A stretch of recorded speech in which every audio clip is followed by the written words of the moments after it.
Baik, bismillahirrahmanirrahim. Assalamualaikum warahmatullahi wabarakatuh. Halo semua, jumpa lagi pada video pembelajaran geologi struktur.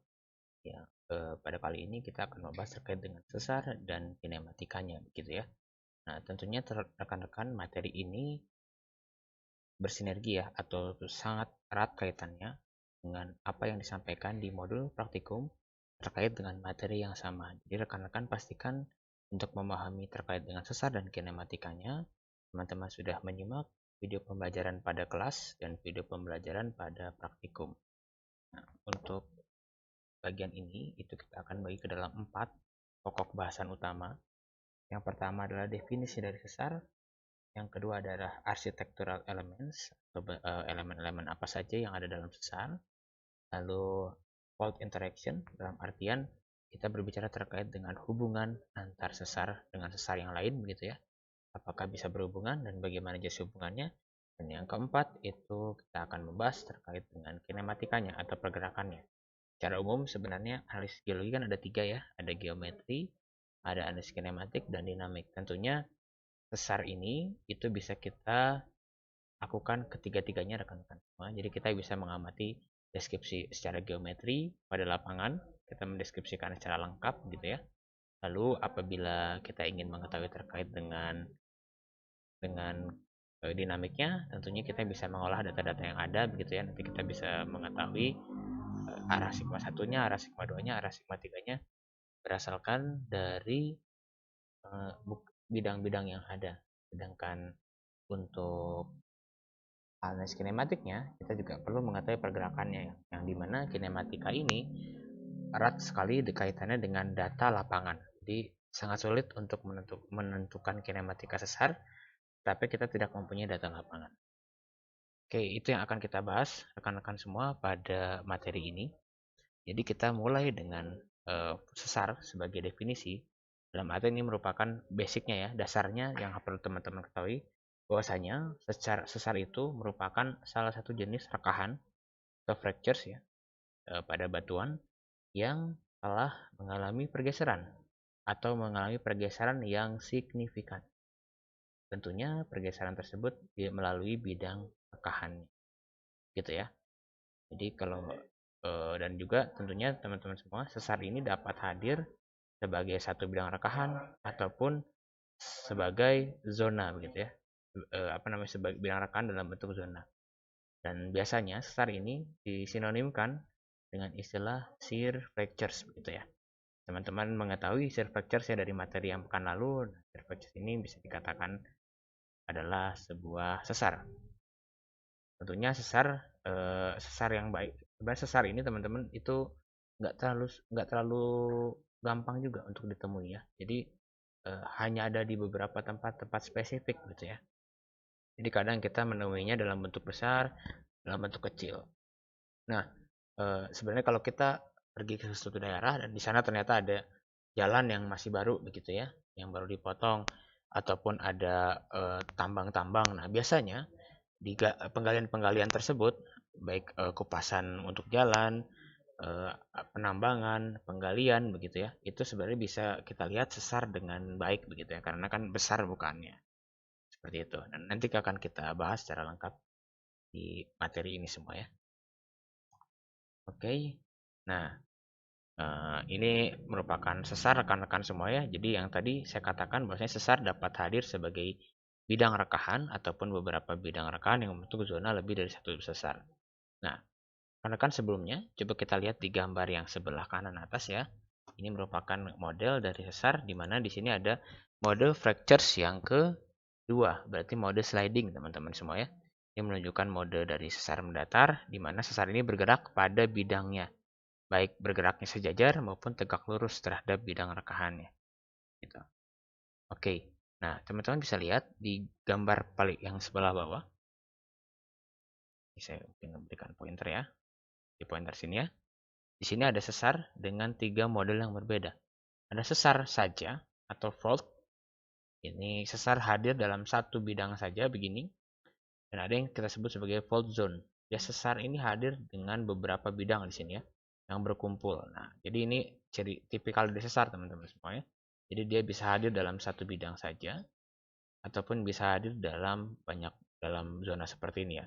Tentunya ketika kita berbicara suatu sesar yang besar dan sesar yang cenderung terus-menerus aktif begitu kan, pasti dia cenderung membentuk sebuah zona seperti gambar yang tengah.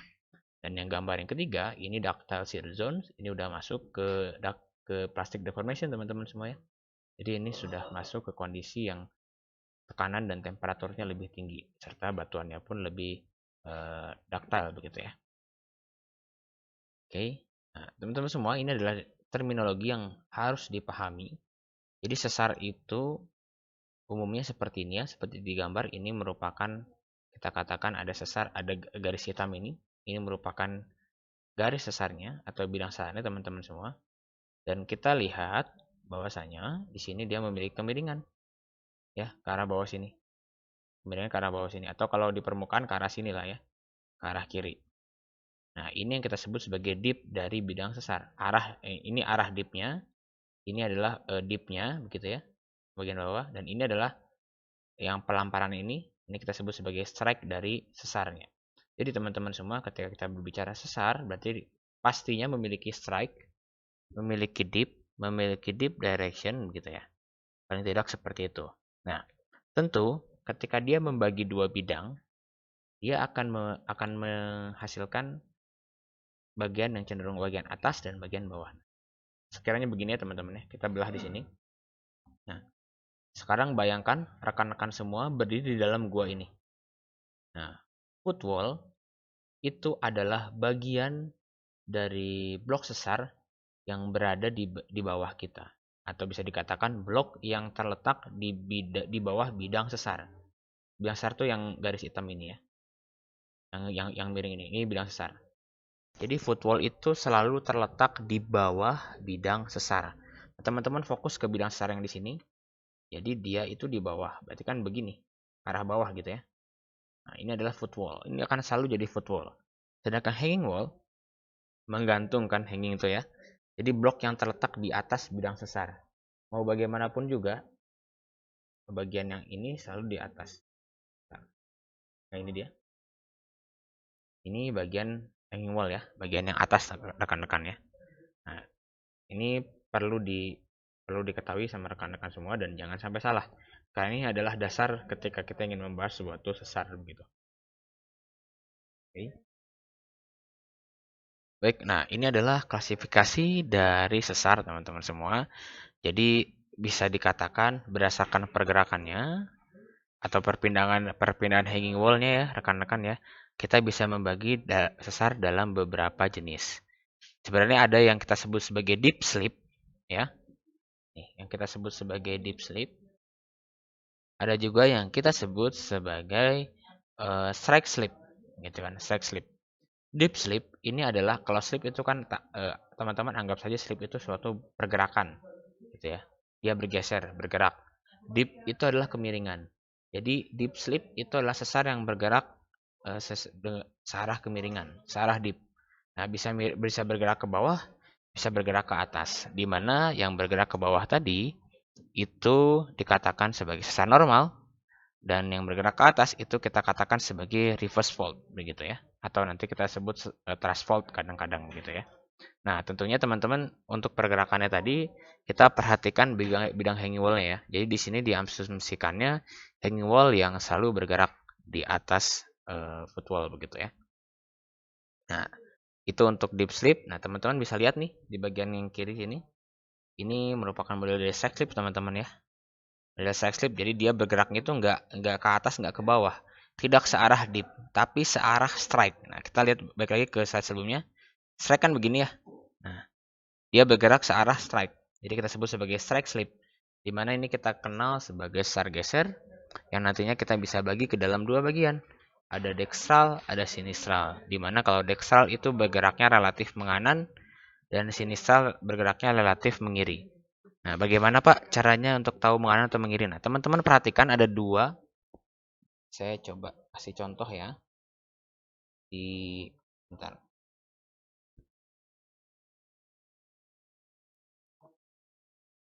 Saya punya dua pedang yang beda warna ini ya. Ada yang warna biru dan ada yang warna hijau begitu ya teman-teman ya. Coba lihat di layar teman-teman semua. Coba lihat ke kanan atas semuanya ya. Itu ada gambar saya. Nah, ada sesar yang tiba-tiba bergerak searah ini. Nah, kira-kira sesar apa yang mendekati rekan-rekan semua? Ini ya, ini. Coba lihat. Nah, tentunya yang bagian sini kan ya. Nah, yang bagian sini ini sebelah kanan atau sebelah kiri kalian? Nah, silakan tentukan yang ini kalau misalkan dari arah saya, ini merupakan sebelah kanan saya, ya. Jadi kanan yang mendekati saya atau bagian kiri dari biang sar ini menjauhi saya.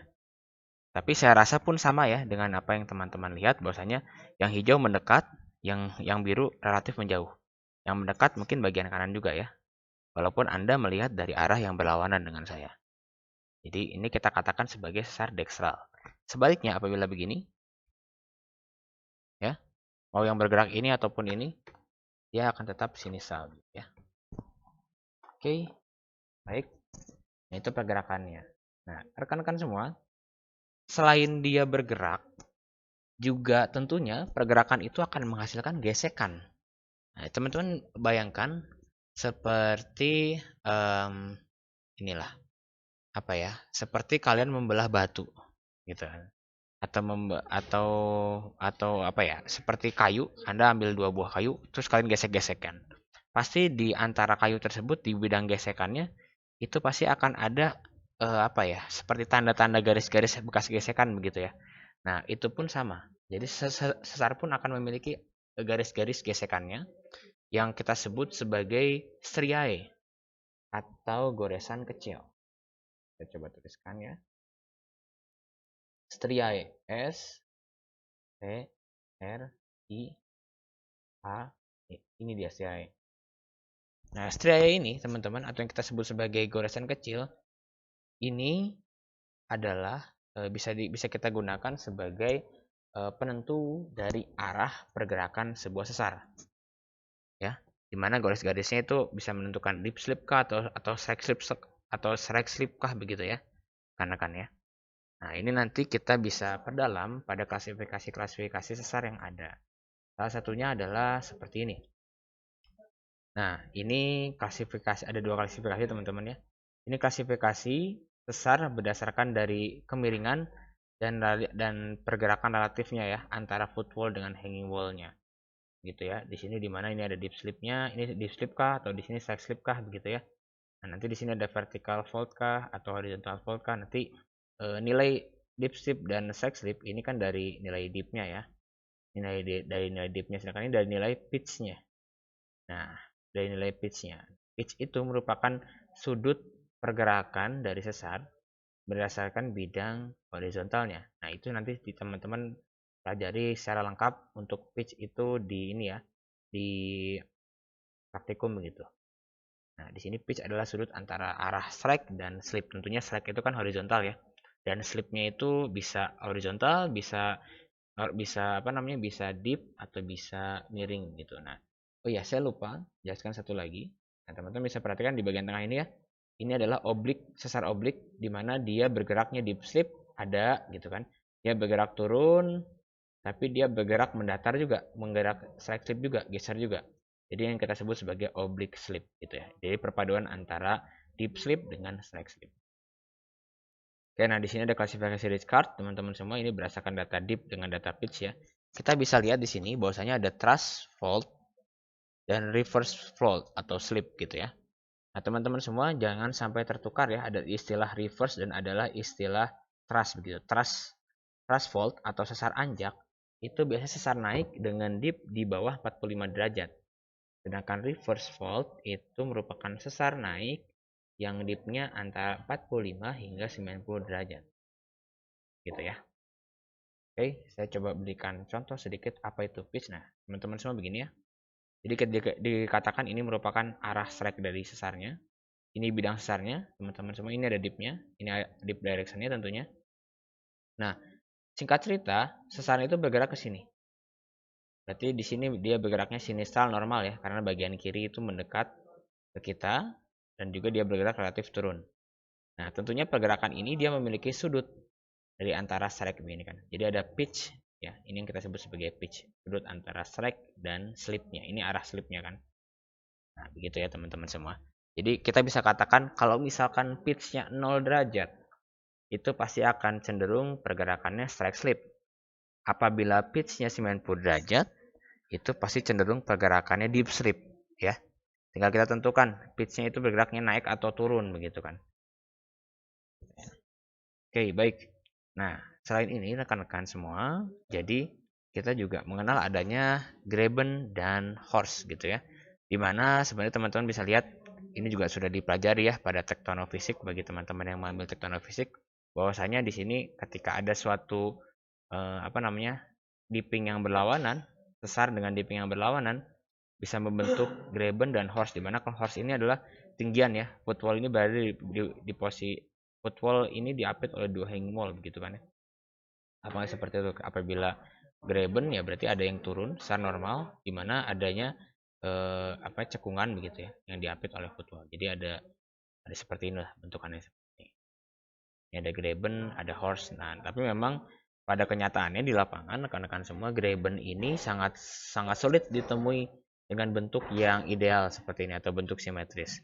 Biasanya graben ini ditemukan dalam bentuk half graben gitu ya. Jadi dia cuma separuh berturun saja, tapi yang satunya lagi dia berangsur-angsur untuk naik begitu. Dan ini jadi tipikal untuk tektonik, ciri dari tektonik tertentu.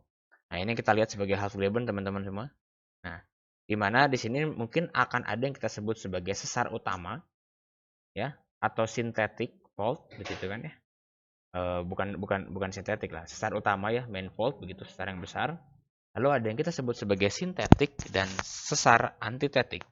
Di mana synthetic fault itu sebenarnya sesar yang menukik ya, yang ini sesar yang menukik searah dengan sesar utamanya yang di sini. Arahnya sama begitu ya. Sedangkan antitetik itu merupakan sesar yang menukik ke arah yang berlawanan dengan sesar utamanya. Jadi memang dia memiliki arah yang berbeda antara sesar dengan sesar utamanya, antara sesarnya tersebut dengan sesar utamanya begitu. Teman-teman, terminologi ini memang perlu diketahui karena nanti akan ada beberapa istilah yang digunakan di bagian belakang. Oke, ini juga terminologi teman-teman semua. Nah, saya rasa separation, heave dengan throw Anda sudah dapatkan di modul praktikum. Jadi di sini saya hanya mengulang saja ya. Jadi untuk heave adalah komponen horizontal dari deep separation dan throw adalah komponen vertikal dari deep separation. Nah, teman-teman semua, jadi kita itu kita ini bisa melihat pergeseran sebuah sesar ketika kita melihat memang benar-benar dia bergeser secara gambaran 3 dimensi. Apabila rekan-rekan hanya melihat pada satu sisi saja, baik sisi vertikal maupun sisi horizontal, itu biasanya kita kenal dengan separation, ya. Yang secara definisi kan itu merupakan perpindahan yang tampak saat diamati pada bagian manapun ketika melintasi sesar. Nah, teman-teman semua, kita bisa lihat ya di bagian ini. Nah, di sini ada separation di mana ada sesar yang nampak seperti sesar sinistral, teman-teman ya. Nampak seperti sesar sinistral begitu. Nah, di lain sisi coba kita lihat gambar yang C. Nah, ini adalah sesar yang nampak seperti sesar normal. Ya, jadi ada sinistral dan ada normal di situ.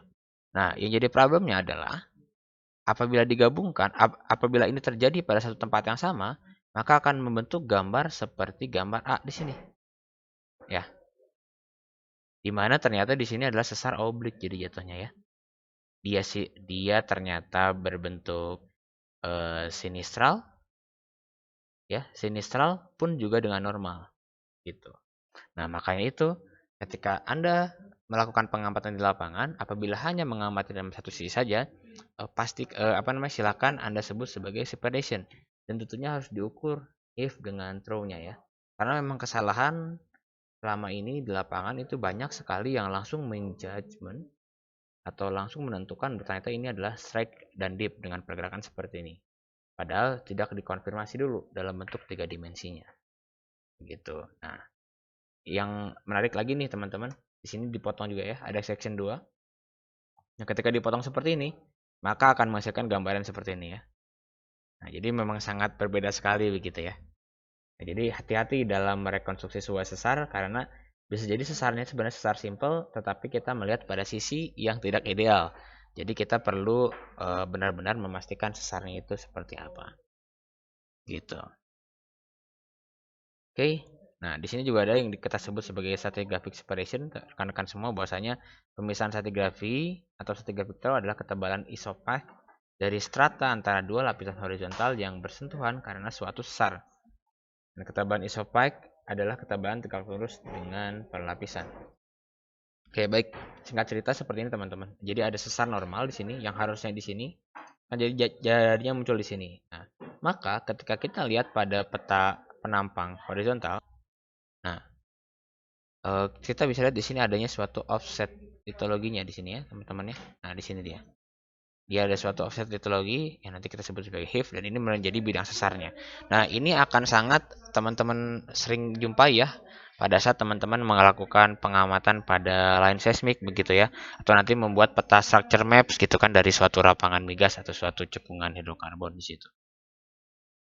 Oke, nah di sini juga ada stratigraphic separation pada sumur. Nah, ini menarik juga teman-teman. Jadi kita memang perlu sekali mengetahui mendeskripsikan litologi dengan baik dan perlu sekali bisa merekonstruksi secara spasial.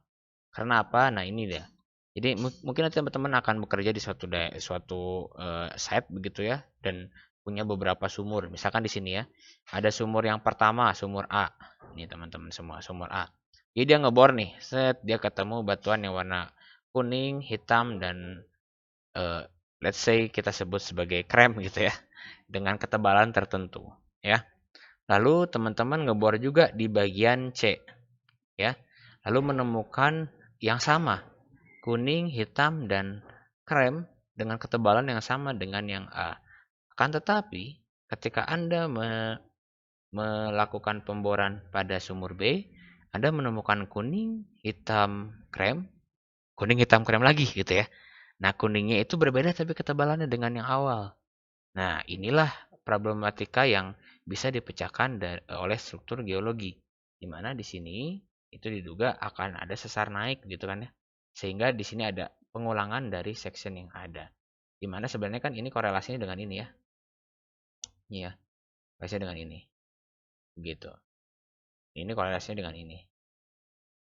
Nah, bisa dilihat seperti gambar yang di bawah rekonstruksinya dari teman-teman semua. Nah, dengan ini kita bisa menginterpretasikan bahwasanya oh di sini ada struktur gitu. Sama juga ketika gambar yang B, teman-teman semua. Nah, ini ada kita sebut F dengan H begitu ya. Ini elevasinya sudah berbeda nih. Dia ini sama gitu ya. Tapi yang G itu ada repeat sectionnya. Nah, ini bisa diduga memang di sini ada suatu sesar begitu ya. Dan nanti sesarnya pun bisa kepotong langsung dari sumurnya. Nah, tentunya kita perlu merekonstruksi ini dengan baik gitu. Nah, bisa jadi ada repeat section maupun bisa jadi ada ini dia, missing section. Missing section terbalik. Jadi ada lapisan yang hilang begitu ya. Nah, seperti gambar yang kiri saja. Saya kasih contoh satu. Ada A, B, C, D dan E ya di sini ya. Di mana A, B, D, E itu lengkap tapi yang C itu tidak ada. Nah, ini juga kita bisa bisa apa namanya? Bisa interpretasikan ini merupakan ada suatu diskontinuitas. Yang dimana diskontinuitas ini erat kaitannya dengan struktur geologi. Dalam hal ini sesar begitu ya. Nah, untuk oke, baik. Untuk bagian pertama, mungkin saya cukupkan rekan-rekan semua. Silakan nanti diulang, dipahami dengan baik, pelan-pelan saja. Semoga bisa bermanfaat. Kita jumpa pada video selanjutnya. Terima kasih. Assalamualaikum warahmatullahi wabarakatuh.